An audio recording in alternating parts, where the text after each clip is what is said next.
2026년 2월 16일 월요일 광야의 목사입니다. 오늘 우리에게 주시는 살아있고 항상 있는 하나님의 말씀은 요한복음 6장 1절로 15절입니다.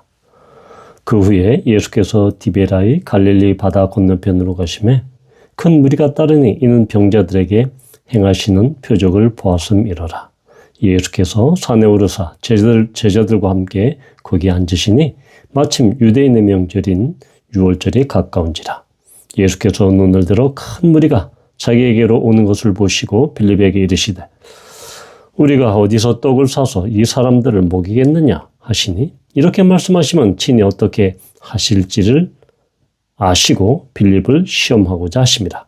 빌립이 대답하되 각 사람으로 조금씩 받게 할지라도 200데나리온의 떡이 부족하리이다. 제자 중 하나 곧 시몬 베드로의 형제 안드레가 예수께 여짜오되 여기 한 아이가 있어 보리떡 5개와 물고기 2마리를 가지고 있나이다. 그러나 그것이 이 많은 사람에게 얼마나 되겠사옵나이까? 예수께서 이르시되 이 사람들을 앉게 하라 하시니 그곳에 잔디가 많은지라. 사람들이 앉으니 수가 5,000명쯤 되더라. 예수께서 떡을 가져 축사하신 후에 앉아있는 자들에게 나눠주시고 물고기도 그렇게 그들의 원대로 주시니라.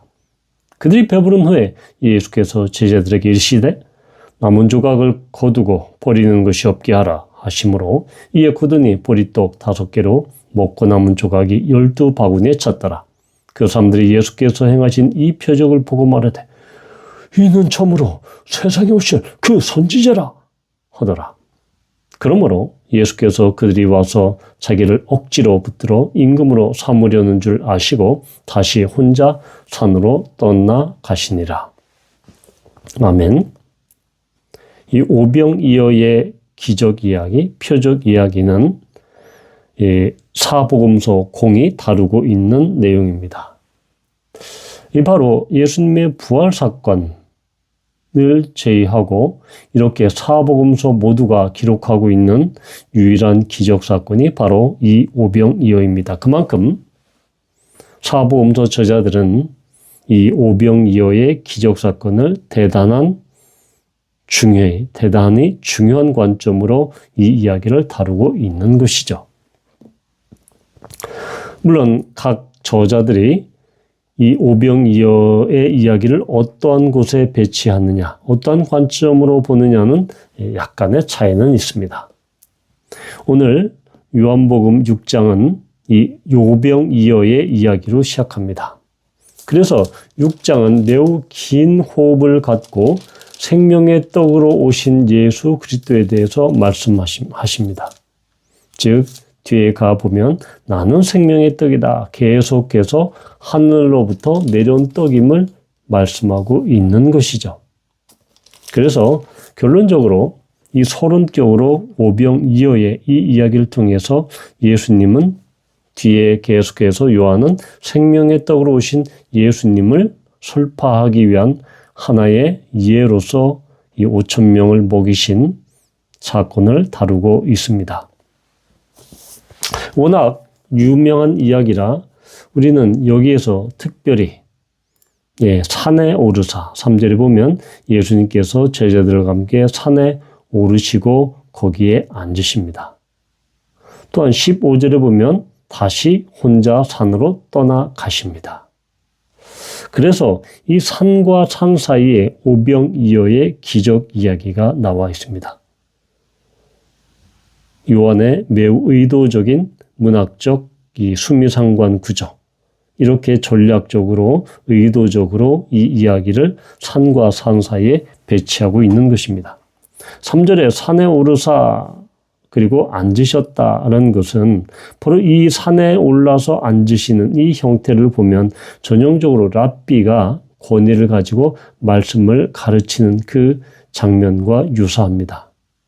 그리고 산에 오르셔서 이렇게 말씀하신 이 장면은 바로 이 출애굽기에 나와 있는 모세가 시내산에 오르는 그 장면.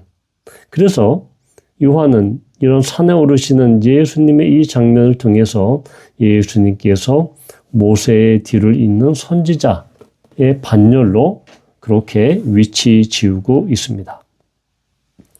그런데 15절에 다시 혼자 산으로 떠나가십니다. 여기서 이 떠나가신다라고 하는 어떠한 적대적인 그리고 강요적인 그런 상황을 피하기 위해서 이렇게 떠나가는 그런 뉘앙스가 있습니다. 따라서 예수님께서는 이 산에 오르는 선지자적인 그런 이 관점에서 산에 올랐지만 다시 산으로 떠나가심으로 말미암아 하나님과 대면하는 그러한 모습을 표현하고 있죠. 바로 이 오병이어의 표적을 보고 군중들이 어떻게 반응이 어떻습니까? 14절에 보면 이는 참으로 세상에 오실 그 선지자라고 이야기합니다. 이것은 신명기 18장 15절에 나오는 것을 이야기하죠. 내 하나님 여호와께서 너희 가운데 내 형제 중에서 너를 위하여 나와 같은 선지자 하나를 일으키시리니 너희는 그의 말을 들을지니라. 모세는 이스라엘 사람들에게 여호와 하나님께서 나와 같은 선지자, 즉 모세와 같은 선지자 하나를 일으키실 것이다 라고 이야기합니다. 자, 그런데 모세와 같은 선지자, 신명기 마지막 34장에 보면 10절에 보면 그 후에는 이스라엘에 모세와 같은 선지자가 일어나지 못하였나니 모세는 여호와께서 대면하여 아시던 자요. 즉 모세처럼 마치 친한 친구에게 말씀하시듯이 모세와 대면하여 말씀을 나누셨던 그 하나님, 그리고 그 모세는 이후에는 일어나지 못했다. 바로 이 선지자, 하나님의 말씀을 대언하고 하나님의 말씀을 선포한 그 선지자. 그런데 이 모세와 같은 선지자는 바로 종말론적인 그런 선지자입니다. 그래서 여기서는 그 선지자라고 이야기합니다. 따라서 지금 이 군중들은 신명기에서 이야기하고 있는 종말론적으로 오신 그 선지자에 대한 명확한 그 고백은 했습니다. 그런데 방향이 틀렸죠. 우리는 이미 앞에 4장에서 예수님께서 수가성의 사마리아 여인과의 대화를 통해서 이 여자가 바로 그녀의 정체성, 지금 이전에 남편 5이 있었고 지금 있는 6번째 남편도 내 남편이 아니다. 그녀의 과거를 꿰뚫자 이 여자가 뭐라고 이야기합니까? 요한복음 4장 19절에서 여자가 이르되 주여 내가 보니 선지자로소이다 라고 이렇게 고백합니다. 그러면 과거를 꿰뚫고 또한 하나님의 신적 권능을 갖고 있는 그런 사람, 그러나 그런 선지자로서 그렇게 여자는 인식했고 이 여자는 계속해서 어떤 단계로 발전합니까? 4장 29절에 보면 와서 보라 이는 그리스도가 아니냐.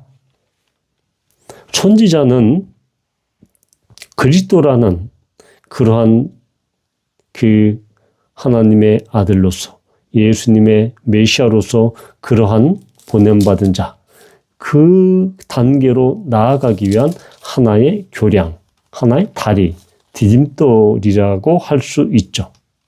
그런데 이 사마리아 여자는 선지자로부터 처음에는 유대 남자, 그리고 선지자, 그 다음에 메시아, 그리스도 이런 단계를 밟아서 최후의 그리스도다라고 이렇게 고백합니다. 바로 이 선지자는 그리스도라는 고백에 가기 위한 하나의 디딤돌 역할을 했죠. 그런데 오늘 이 요한복음 6장의 이 본문에서 오병이어의 본문에서 그 군중들은 예수님이 참으로 오실 그 선지자, 모세와 같은 그 선지자라고 하는 고백에는 그렇게 파악에는 성공했지만 그들은 이 선지자가 모세와 같은 선지자가 정말로 모세처럼 하늘에서 만나를 내리게 하나님께 간구하는 그래서 그런 이 먹을 것을 주는 그런 선지자로 인식했을 뿐이지 그리고 그 당시에 어려웠던 경제 상황, 그리고 끼니를 해결해 줄 수 있는 그 사람, 또한 모세의 출애굽처럼 로마의 압제로부터, 로마의 폭압적인 통치로부터, 식민 통치로부터 벗어나게 해줄 정치적인 메시아, 경제적인 왕을 염두로 두고 그것을 대망하면서 그들은 선지자라라고 이렇게 이야기한 것입니다. 따라서 14절에 그 선지자는 사마리아 여자가 고백했던 그 선지자와는 완전히 결이 다르죠. 똑같이 선지자로 고백했지만 바로 수가성의 그 사마리아 여자는 그리스도에 이르는 고백까지 이르렀던 반면에 이들은, 그 군중들은 선지자라고 이야기했지만 그것은 그들의 관점에서, 그들의 필요에서, 그들의 요구에 따라서 선지자로 이야기했을 뿐 결과적으로 그들은 억지로 임금으로 삼았습니다. 왜 그렇습니까? 정치적인 메시아, 정치적인 해방자와 구원자, 경제적인 필요를 채워주는 경제적인 왕으로 그들은 선지자로 그렇게 생각했던 것입니다. 출발은 같았지만 결국 한 사람 사마리아 여자는 그리스도라고 하는 고백에 이르렀고 다른 오병이어의 군중들은 선지자로 출발했지만 결국은 세상적인 임금 그리고 정치적인 메시아, 잘못된 방향으로 그렇게 인식의 관점이 완전히 틀려졌다라는 것이죠. 따라서 우리는 예수 그리스도를 어떻게 고백하느냐, 그리고 그 고백이 정말 예수님이 그리스도시요 메시아시요 진정한 하나님의 아들이라는 그러한 가장 최종적인 고백에 이르기까지 우리는 우리 자신의 이 군중들처럼 자신들의 필요와 욕구와 어떠한 이 욕망, 이것이 들어가면 그 고백은 완전히 뒤틀린 것이 되는 것입니다. 다른 고백이 되는 것이죠. 따라서 우리는 이 이야기를 통해서, 오병이어의 이야기를 통해서 그 메시아, 그 선지자라고 같이 고백을 했지만, 선지자로 고백했지만 그 결과는 완전히 틀렸다. 그 이유는 바로 무엇입니까?